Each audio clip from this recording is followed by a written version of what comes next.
Sniping and the role of the sniper has long been a subject of myth and misunderstanding. Some people think snipers are assassins. They aren't. Some people think they're merely hunters who go in the wood as some kind of freelance snatchers of life. They aren't. Snipers are superb marksmen, master tacticians, and superb practitioners of fieldcraft. And indeed, these are the three component skills that must be mastered in order to be a sniper: tactics, marksmanship, and fieldcraft. If a sniper is deficient in any one of three, he cannot execute his mission, whether law enforcement or military. Think of sniping as a three-legged stool. If any one of these three legs is shorter than the other, the whole stool will be out of kilter. It's equally true for a sniper. Therefore, we're going to teach you what a sniper must know about all three skill areas: marksmanship, fieldcraft, and tactics. This is a state-of-the-art sniper rifle, the Robar SR90. It's a .308 caliber, has a Remington refined action, which Robar took a standard Remington action and tightened it up. The locking lugs have been lapped so that it closes much more consistently and smoothly than would an off-the-shelf sporting rifle. It sports a target-grade barrel, heavyweight. This is called fluting, in which strips have been cut from the barrel for two purposes. Number one is to reduce weight, and number two, in relative terms, it increases the surface area to improve cooling. Up here at the muzzle, you can see that that's a recessed crown, so as to protect that rifling from any dings which could degrade accuracy. If we look at the back of the stock, and this is a Kevlar fiberglass, and fiberglass, state-of-the-art stock, the cheek can be raised to better align the shooter's eye with the scope. You can as well adjust the butt for the overall length so that it better seats into the shooter's shoulder. And of course, you want to achieve about 3 inches eye relief. The optic on this is a Leupold Ultra Mark IV 16 power Butler Creek scope caps to protect those excellent lenses. It is adjustable by quarter minute of angle increments for elevation. Here, windage is adjustable by 1 minute of angle. And over here is an important knob, focus. By focusing specifically on the target you're about to engage, you reduce even the slightest possibility of parallax. The trigger is about 3 pounds, which is pretty typical for a sniper rifle, and it's a very smooth, refined, polished trigger. Very nice let-off. If you look the way I put my hand on that grip, there's a slight swelling in the pistol grip to reduce the likelihood that you might wrap your finger around it. Remember, for sniper level marksmanship, you want just the bare tip of that finger to be engaging the trigger, and you don't want to be pulling it other than straight back. Now the bipod, this one is equipped with a Parker Hale, which is an excellent bipod, probably about the best made, but as well, many sniper rifles come with the Harris bipod. It's less expensive, very popular. It attaches to the front swivel stud of a high-powered rifle. This is the bipod that is probably used by most police agencies in the United States, and it comes as an extra piece of gear with the M24 sniping system.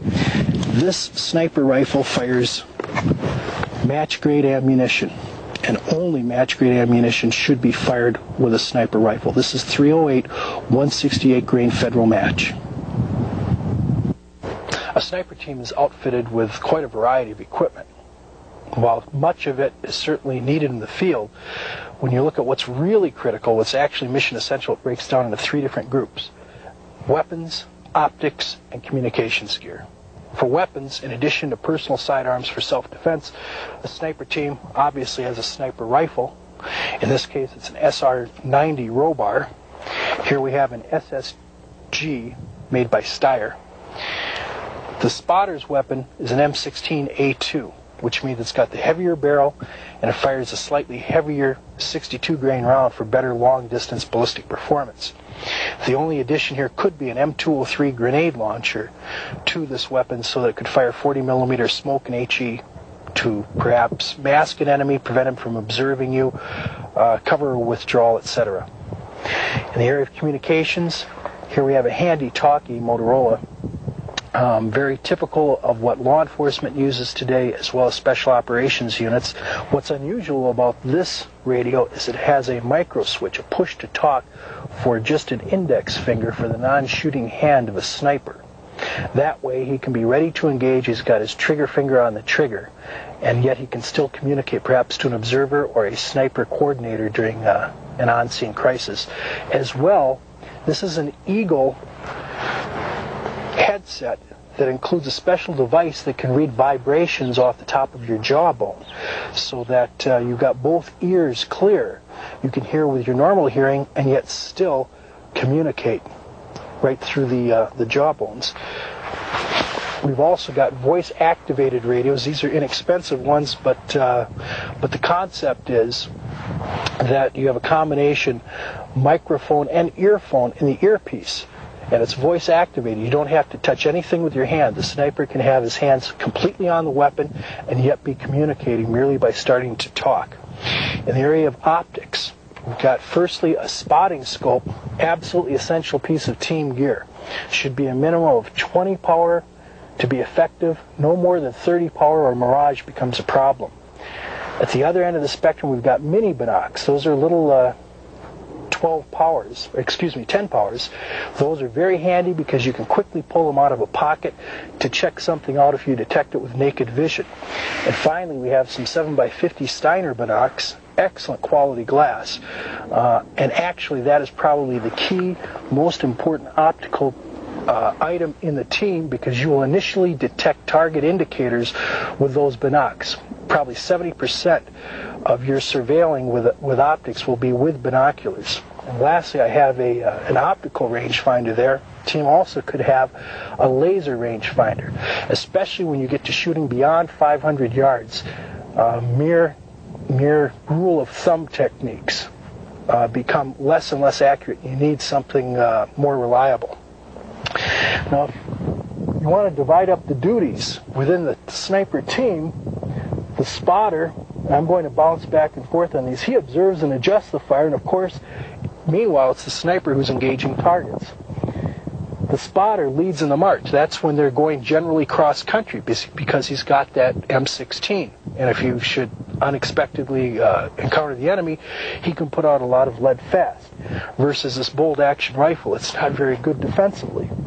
But when you're stalking, that's when the sniper leads, because he's going to be able to select the best hide, being the first one to go over a piece of terrain. That spotter fires that mass fire defensively. The sniper fires his bolt gun offensively to each target. The spotter's got some additional duties that he stays very busy while the sniper's engaging and preparing to engage. He operates the radio. He's prepared to back up a shot if necessary. This can be critical during a hostage rescue where there's no room for missing. He times wind gusts. Remember, that sniper cannot take his eye away from the scope to start estimating when there's a calm that he can fire through. Finally, he draws up the range card. Both of them, of course, estimate range. Two heads are better than one. They average the differences, and they're probably more accurate. They construct the hide together, and they search for targets. Most of their time in the field is actually spent searching for targets rather than engaging them. And here's an important distinction. Right now, I am the sniper. But after about an hour, looking through this scope, maintaining all that stress, the pressure, being ready to engage, my efficiency starts to decline. Same thing with that spotter. He's been intensely surveilling. About every hour, we rotate weapons, and when we do, he becomes the sniper, and I am now the spotter. Marksmanship is one of the three basic skill areas of sniping, along with fieldcraft and tactics. A sniper realizes that in order to achieve accuracy, he has to achieve consistency. When he achieves consistency, automatically accuracy is the result. And by that I mean by consistent shooting style, consistently using match-grade ammo of the same lot, trying to stay so attuned to what he's doing that he does it exactly the same way time after time after time.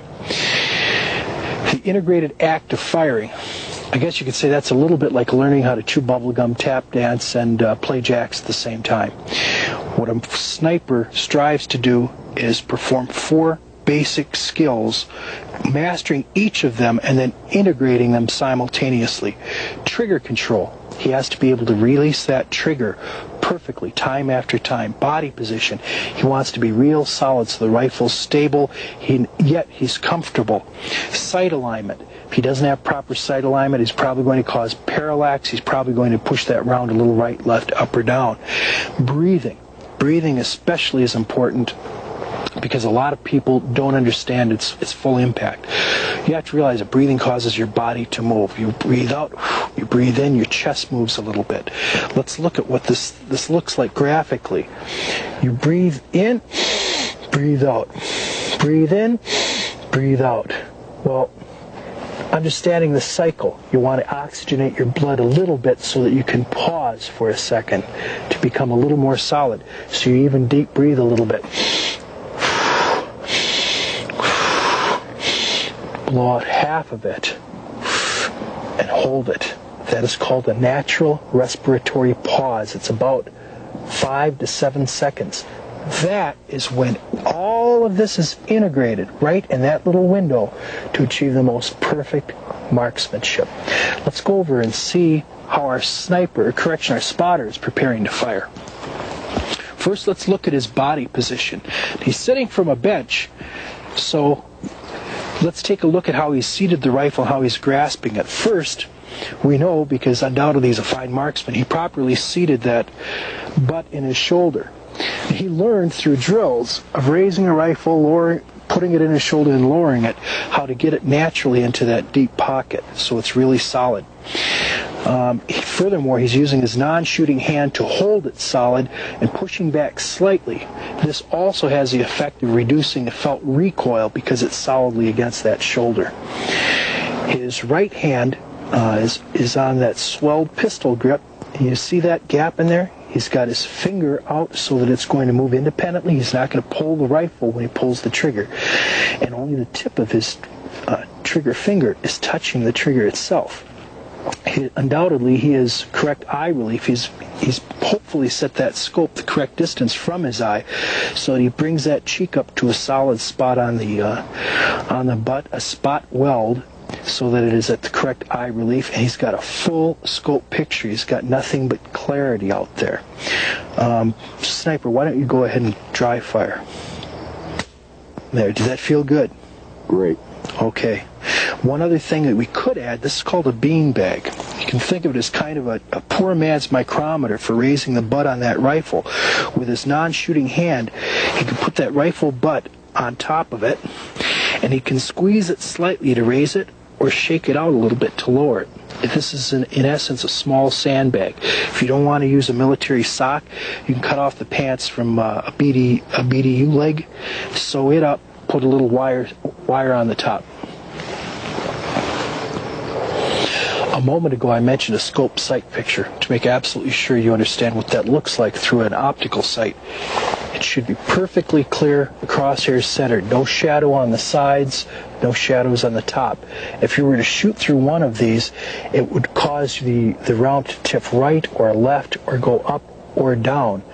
When it's like this, not only have you got a clear field of view, but you have a correct eye relief of about 3 inches between your eye and that rear ocular scope lens. A sniper has to master his trigger release. He has to shoot over and over and over again in order to do this. Now the trick is, you don't do that live fire, you do it dry fire, because think about it, the recoil from that rifle will mask any sensitivity you may have to the trigger. Now, there's a special drill used by snipers in which they place a coin on the end of the barrel. I've got a quarter here. Go ahead, dry fire. Okay, it didn't move. Let's make it a little more difficult. Rebolt your weapon. Now we're going to put a dime up there. It's narrower, it's more sensitive. Go ahead, dry fire. Waver just a little bit. This is an excellent marksman. That drill alone will probably improve trigger release by 75-80%. When dry firing, though, you should probably use a snap cap, this plastic simulated round, to prevent undue wear or cracking on your firing pin. This will not fire under any circumstance. It's very safe to use. Okay, follow through is a requirement for the sniper to continue to think about the target, maintaining that mental focus and a visual focus on it after squeezing the trigger. It's necessary as a preventative to keep from the bad habit of stopping the focus as you pull the trigger, which will cause you to blow a shot. Now, one thing I can do, and I'm playing the role of the coach here, is I'm looking into a shooting eye. I'm going to watch for the slightest flinch. Go ahead, squeeze it off when it feels good. Oh, I saw a slight movement. Rebolt it. Focus a little harder. I'm helping him. I'm reinforcing him. Go ahead, squeeze it when it feels good. Think through it. Excellent, excellent. That is follow through. That was rock steady. Now let's talk about shooting positions, starting with the offhand or standing position. First of all, you want to seat whatever position you're in. You want to seat the rifle well in your shoulder. Raise it up high, almost shooting at the moon. Get it nice in that pocket. Rotate it down. Now observe the way my elbow is tucked in well against my body. That's because this rifle, any heavy-barreled sniper rifle, is barrel heavy. In order to support it, you've got to really bring that elbow back against your body. But that creates a problem from your breathing, affecting the movement of your chest. What it really means is the offhand is a weak position. You want to reinforce it whenever you can with support, such as this tree. But you don't want to have your rifle touch it. That's a hard-to-hard contact. You always want a hard to soft or soft to hard. By intervening something such as your hand, or if you're in the prone laying on a log, put your field jacket over it. But here, if you'll see, I'm going to put my arm against the tree, but the rifle is actually supported by my hand. I'm in here good and solid. I'm ready to engage. Now let's take a look at the sitting position. Our spotter is in one of two sitting positions. Note that his elbows overlap his knees. He does not want that bone-to-bone contact of elbow to knee bone, because the cushioning effect of the flesh to flesh or muscle to muscle, it's a far more solid position. And the second variation on a sitting is with your feet apart. He tries to keep his feet as flat as possible for the terrain because that improves stability as well. And what we're talking about is being stable and calm when we shoot. And now the last position I'm going to demonstrate is the prone, which the temptation from all the old cowboy movies is to take your barrel and protrude it from cover. Wrong. You're highlighting your position. Back off some. Try to stay as low as you can. Sure, you've got a bipod on it, but unless you absolutely need to get the elevation from that bipod, don't use it. Use your hand or a sandbag. A sandbag would be a bit more stable, but here, right there, I'm as stable as can be. To keep his mental focus and that meticulous attention to detail for each shot he takes, the sniper indeed documents and records it. First, as you can see, he recorded all the background data for shooting today, to include the location, the wind and weather conditions, which rifle he's using. Today, you can see he's emphasizing trigger control in his practice. He's just fired his first shot from the bench. Go ahead and mark where you'd called it, where you believe that you had placed it. Okay, a sniper had gone for a throat shot. I got out the spotting scope. I was coaching for him as his teammate. I plotted it right there, dead center of the throat. Go ahead and plot it. So there's shot number one, and he would do the same for each shot for 10 shots. When this page is done, he goes to the next. Paper's cheap. Finally, it could be a drill, a shooting drill of some kind. It could have a time limit in which he would record how much time he required. It could have involved range estimation, where he would have written here his estimated distance to the target and the actual one. It's through using a card like this kind of a shooting record, that he ultimately develops this, which is a ballistic data card specifically for his rifle, using all the data for that match grade 308 that he fires. Now, once all this data is together, he knows how high he must compensate for various distances. He knows how to compensate exactly for wind. He starts off with book data, modifies it based on real-world experience. Then he can take this card and his ghillie suit, he can glue it right here so he can look at it as he's getting ready to shoot. He could glue it to the butt of his rifle. Ultimately, he memorizes it. A sniper employs several shortcuts when zeroing his rifle. First, he has a competent gunsmith use a bore sight so that already there's pretty close alignment between his scope and his rifle barrel. Second, when he arrives on a range, he cuts paper on a target at only 25 or 50 yards, so he's certain that he knows where it's going to hit. Then, he zeroes it for the appropriate distance for his agency. Law enforcement, typically that's 100-yard zero. Some military units, 300 or 600 yards. If you're using a scope with a bullet drop compensator on the top, its specifications will tell you 200 or 300 yards.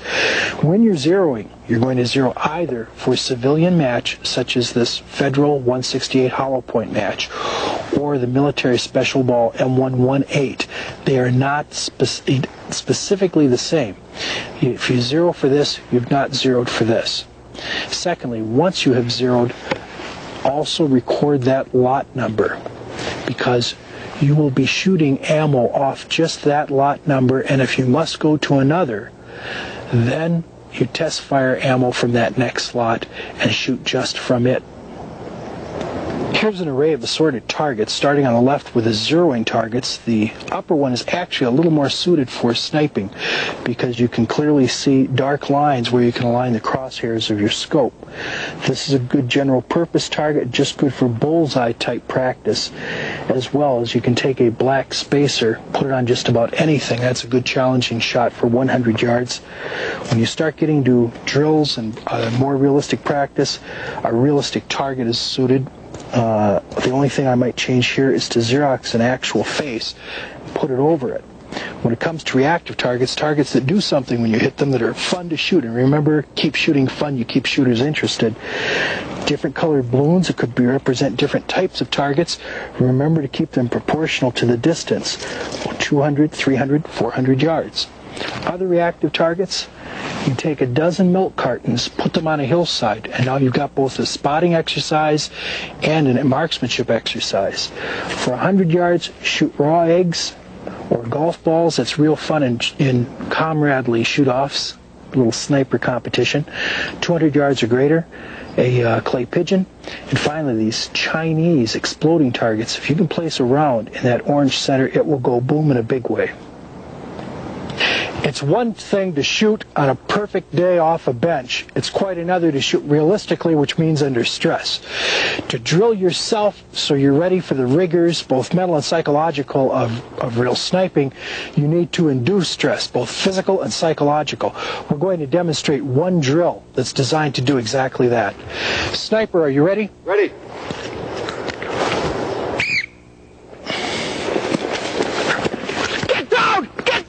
They're gonna kill you! Quick! Quick! You saw they're shooting! Quick! Quick! Now, I did a dirty trick. He didn't know I was going to shout at him. But the whole point is that to induce that kind of stress, you do such things as, without the sniper realizing it, pour water on his neck just as he's starting to get a sight picture. Or, say, put a boombox radio next to him, and if he likes rap music, you play country western, and vice versa. You need to induce that stress to make the shooting drill realistic. Probably the most critical fieldcraft skill a sniper must learn to master is accurate range estimation. The cause of most long-range misses is inaccurate range estimation. Now, the quickest, most accurate means of range estimation is using a field map or a topographical map. With it, if you have enough landmarks around, such as if you look before us, we've got a saddle, we've got two hills, we've got a dirt road running between them, there's visible water off in the distance. I know I'm on high ground. I can probably accurately estimate all the distances around me purely through using that map. Now, some other techniques, when you don't have a map available or there aren't as many handy landmarks. First, football fields. Many people know what the distance is. It's like a mind's eye thing of how far a football field will look before you. Break it up into these increments of football fields, 100 yards per football field. A second technique is called 1/2 the distance. You use that when the distance is so great that you're concerned you're going to be wrong. Pick a point half that distance, use the football field technique, then double it, and you'll be far more accurate. The last technique is called the thumb technique. This goes all the way back to the old frontier musketeers in the United States, pioneer history, when for estimating short-range distances, when you extend your arm all the way out and hold up your thumb, it subtends or equals widthwise about what a man's stride would be, or 30 inches at 50 yards. All you have to do is know that if a man is as far away as your thumb and it would take one step to walk the width of your thumb, he's 50 yards away. If it would take 2 steps, he's 100 yards away. If it would take 3 steps, he's 150 yards away. Now this is only good for short range, because once you start trying to divide it up too finely, you'll no longer be accurate. But remember, especially police officers, most sniper engagements are short range, not long range. The sniper team carries 2 optical devices that provide accurate range estimation. First would be binoculars that contain a ranging reticle inside, such as these Steiners, or a quality sniper scope that includes a mil-dot reticle. These little dots are 1 mil apart. Here in these Steiners, we have a scale that shows in increments of 10 mils. You use both to measure distant targets to estimate range. And here's what happens. Either you're using yards or meters all the way through, but it works either way. You estimate the size of an object in mils. That is, you use your binoculars, you look at the object or your rifle scope, and you very exactly measure how large or wide it is in mils. Then you figure out how much real world that object is in yards. For instance, I looked at a distant telephone pole that I know in this area. All the telephone poles are 3 yards high. So I took that 3 yards times 1,000. When I lifted my binoculars to them, I found that they were 8 mils high. Therefore, it is 3 times 1,000, which is 3,000, divided by the 8 mils, which equals 375 yards. This is the most accurate technique, short of using a laser rangefinder. Most long-range shooters eventually learn how to accurately estimate range, but what really ultimately separates the men from the boys is accurately estimating wind, which equally can impact on the accuracy of long-range shots. Let's take a look here. A 90-degree crosswind is what is normally called a full factor. Full factor. That is, here's the target. The wind is directly from your right or left. What confuses a lot of shooters is that an oblique wind from any direction is not 1/2 the indicated ballistic value of a crosswind. It's 3/4 the effect, because that wind so quickly affects the drift of the bullet by virtue of its shape. In fact, by the time it's a 1/4 oblique crosswind, already you should be compensating using half that value. To better understand how wind reacts to the terrain it moves through, visualize the wind as if it were a water current. Looking before us, you can see we've got a variety of lowland, relatively flat. We've got a tree line, a couple of ridges. Now let us assume that the wind is coming, as it actually is here, from right to left. It would roll rather high over the top of these hills. On the reverse slopes, there'd be almost no wind up close. It would probably actually be a little faster rolling down this road. By the time it gets here, again, it's back down to the surface, and the tree line will cause it to buffer a little bit, but there will still be a higher velocity down that road. You must be able to read all the different winds within there in order to understand how that will impact on your bullet's flight. The technique most often used by sniper teams for estimating wind speed is by how it affects things. Firstly, at 3 to 5 miles per hour, you'll start to feel it on your face, but it's important to understand we're talking about thresholds, because by the time it's moving 5 to 8 miles per hour, not only do you feel it on your face, but it's now moving leaves continuously. By 8 to 12 miles per hour, loose paper is blowing on the ground. By 12 to 15 miles per hour, small trees are swaying. And finally, at 17 miles per hour, you'll see whitecaps starting on open water. But be advised, after it hits about 17 to 20 miles per hour, you probably wouldn't even shoot in a crosswind. When you see heat waves shimmering above the Earth's surface, which is present summer and winter, what you're actually looking at is mirage. A lot of long-range shooters don't realize it, but they can exploit the capabilities of their spotting scope to read that mirage to determine the wind speed and direction. You need at least 20 power, but it still works well up to 30 power. Here's how the technique works. Think of this as, let's say, smoke rising from a chimney. When there's no crosswind, that smoke rises straight up. But now you're starting to gently get a crosswind. Just as that smoke would start turning a little bit, the same thing happens to those heat waves. When it's at 60 degrees, it's 1 to 3 mile per hour crosswind. When it's at 45 degrees and you got a stronger wind, it's pushing it down flatter, 4 to 7 miles per hour. And finally, by the time that wind is 8 to 12 miles per hour, that shimmer is visibly horizontal to the earth.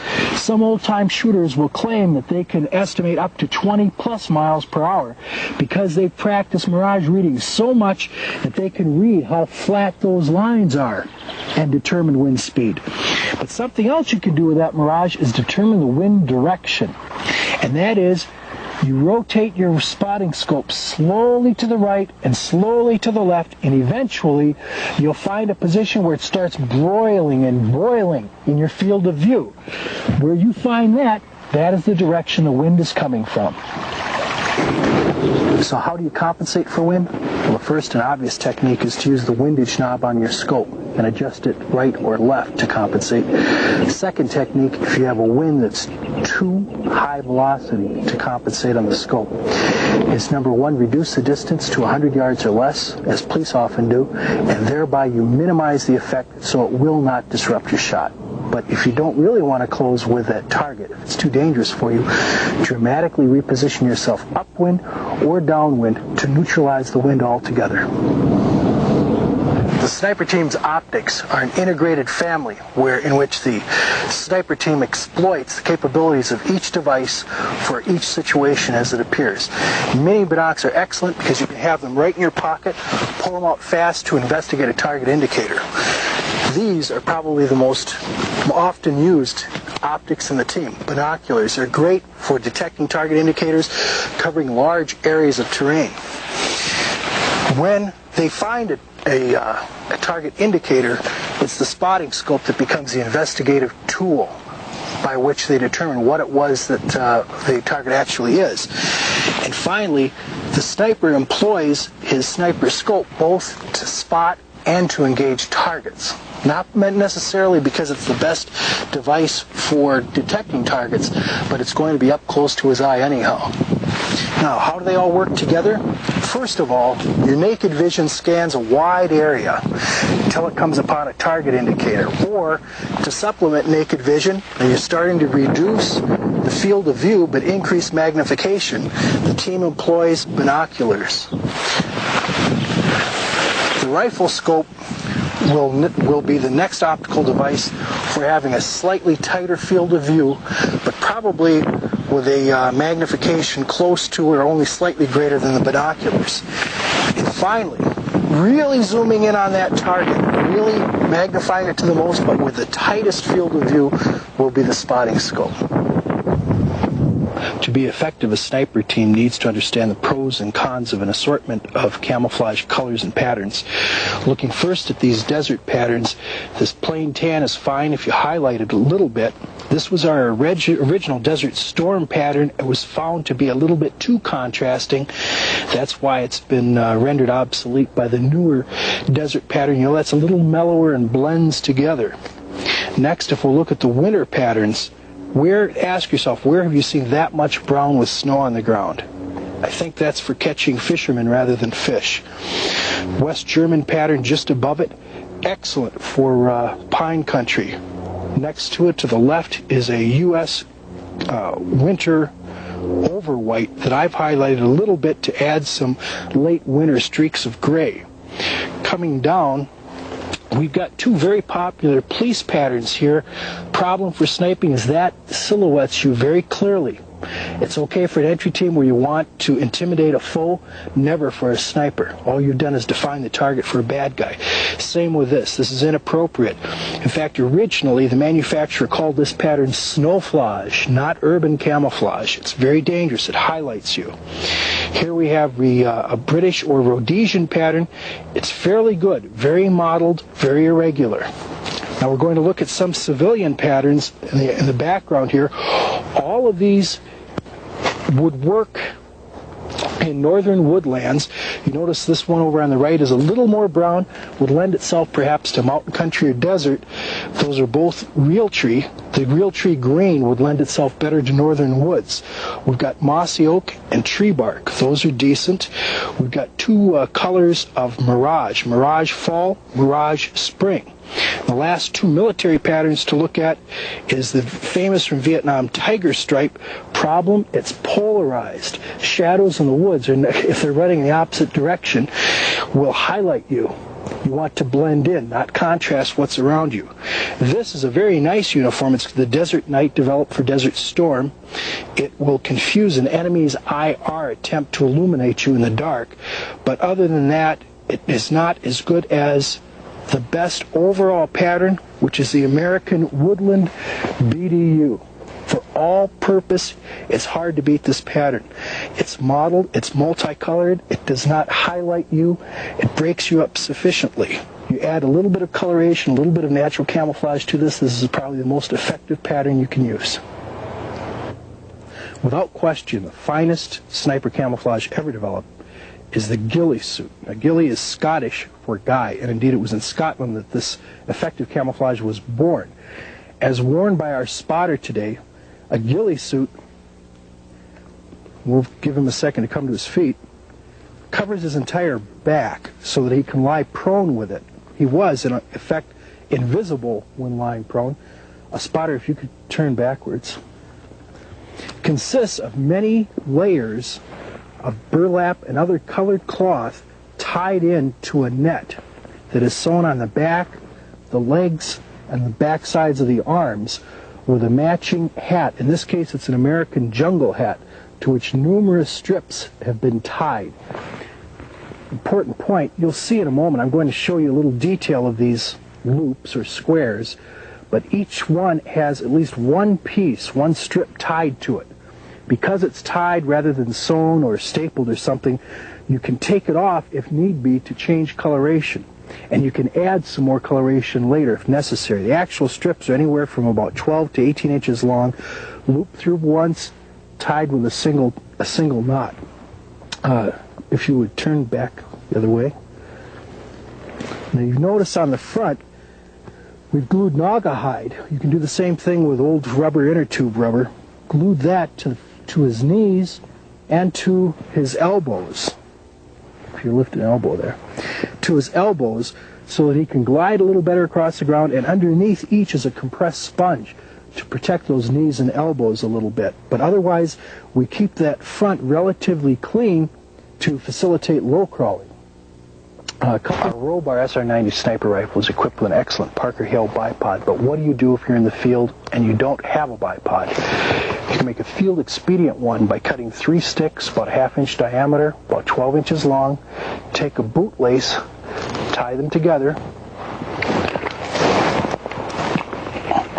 This is technically a tripod, but that's solid.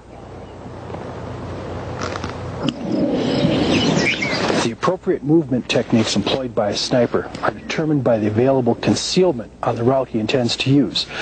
When the available concealment is taller than his body, then he can walk almost erect, but tactically.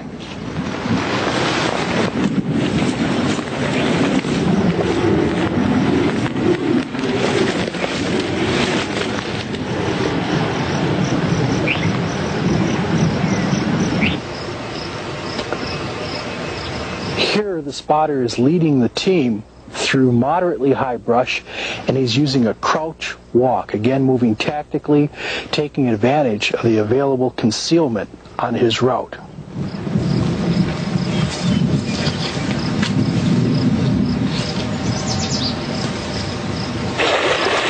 And when he encounters waist-high brush, he has to again modify his movement technique so as to remain invisible. In this case, he's going to the high crawl.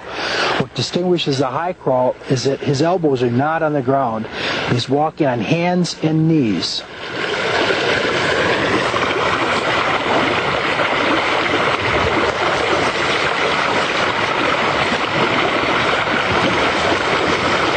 And now our spotter has encountered knee-high or lower grass, so he has to reduce himself even lower to a low crawl. You notice that his knees and elbows are now on the ground. He's not walking with hands and knees, and his belly is actually dragging on that ground.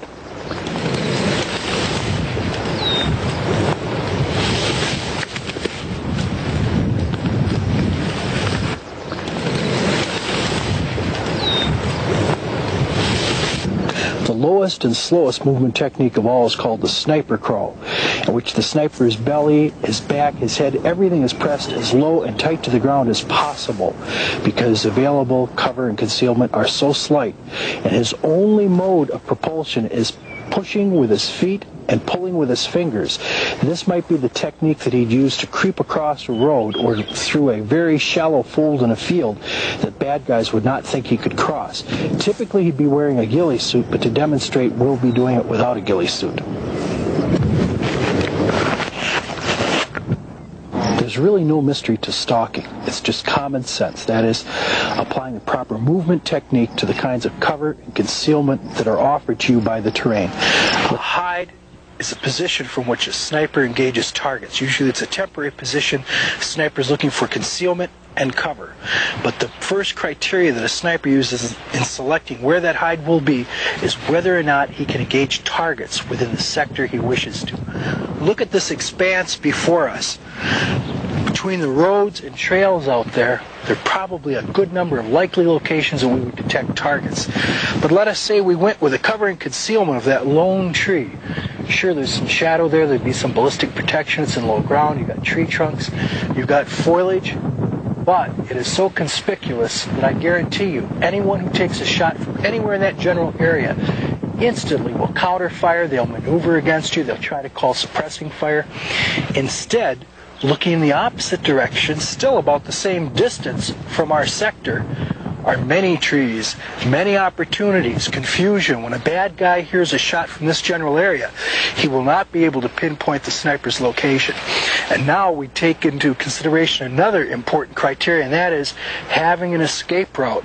After taking perhaps 2 or 3 shots, that sniper team can low crawl through the heavy brush along the base of that finger, go over a short saddle, then they've got continuous ballistic protection to their front.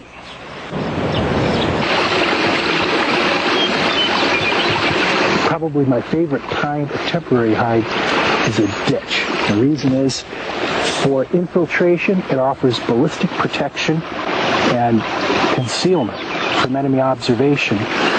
You can select many points along it as your hide to actually engage the enemy. And when it's time to bug out, you've again got ballistic protection. About the only thing you have to be careful about is if you do this too often in one place, the bad guys are going to start planting mines and booby traps in the ditches. A similar kind of hide would be the ridge, a finger ridge, in which you use the reverse slope. Come up carefully, pop a shot, and scoot.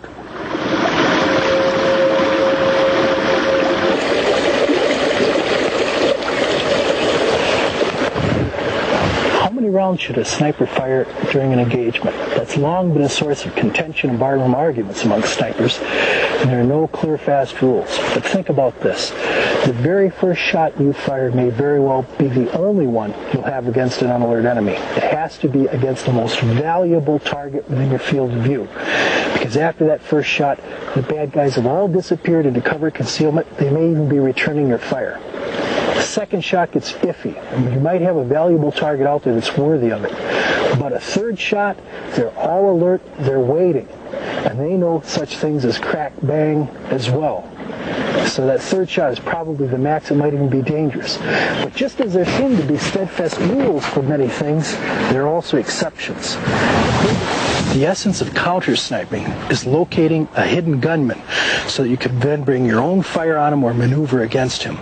Perhaps the simplest way of doing this is paying close heed to where you hear the sound of his rifle shot, and if you know your position on a map, shooting a magnetic back azimuth. You may have to compensate for the difference between true north and magnetic north, but once you plot that and you examine along that direct line, you'll probably be within 5 degrees one way or the other of where he was. Focus on what would be likely hides along that straight line and examine it minutely with optics. A similar technique uses a rifle rod to trace the ballistic path left by his bullet through soft material. Big danger when you're standing close to the impact point as I am now, you're within his sights. You may have to mask your front with smoke or wait till darkness to do this. But you take a rifle rod, place it in that bullet path left through soft material such as a tree, the side of a house. It will point directly back to where the sniper is located. You now have a straight line. To determine how far he is along that straight line, look at the angle the bullet was plunging when it struck that material. If it's relatively flat, probably 200 yards or less. A gentle plunge, this is probably about 3, maybe 400. You start to get a dramatic 30, 40 degree plunge, it's probably 500 plus. By the time you've got almost a 45 degree, it's probably 700 or 800 yards. When a hostile sniper is concealed and engaging people in an expansive area such as that before us, and in which there are no likely or obvious hides, and really searching for them is like looking for a needle in a haystack, one technique you can employ is called crack bang. And by that I mean when he fires around, the sound of his bullet, which is supersonic, creates its own little sonic boom, which is heard as a crack, kind of like the sound of taking a ruler and slapping it on a desk. But meanwhile, following it behind it, and much slower, is a sound from the muzzle of the rifle. This is the sound most people associate with a weapon being fired, the bang. What we want to do is measure the difference between the crack, which is what you hear first, and the bang, which is what follows. And we do that by practicing a 1 second 5 count. What do I mean by this? Train yourself to count to 5 in 1 second. 1, 2, 3, 4, 5. 1, 2, 3, 4, 5. 1, 2, 3, 4, 5. There. Now, when I hear the crack of that round overhead, instantly I count 1, 2, 3. Bang! I hear the muzzle. I know he's 300 yards away. This is only effective out to about 500 yards because that bullet starts slowing down and that sound, which is constant, about 700 miles per hour, starts catching up. It gets muddy after 500 yards. But out to 500 yards, if you practice that 5 count, it's very effective. You've come to see the amazing variety of skills and tactics and fieldcraft and marksmanship skills that are required to truly become a sniper. Should you want to refine that knowledge even further, there's a companion book to this video of the same name, The Ultimate Sniper, undoubtedly the largest and most comprehensive book available today on the subject. I would heartily encourage you to practice, practice, practice. I've never heard of a sniper whose abilities decline because he practiced too much. And never forget that sniper's creed: 1 shot, 1 kill.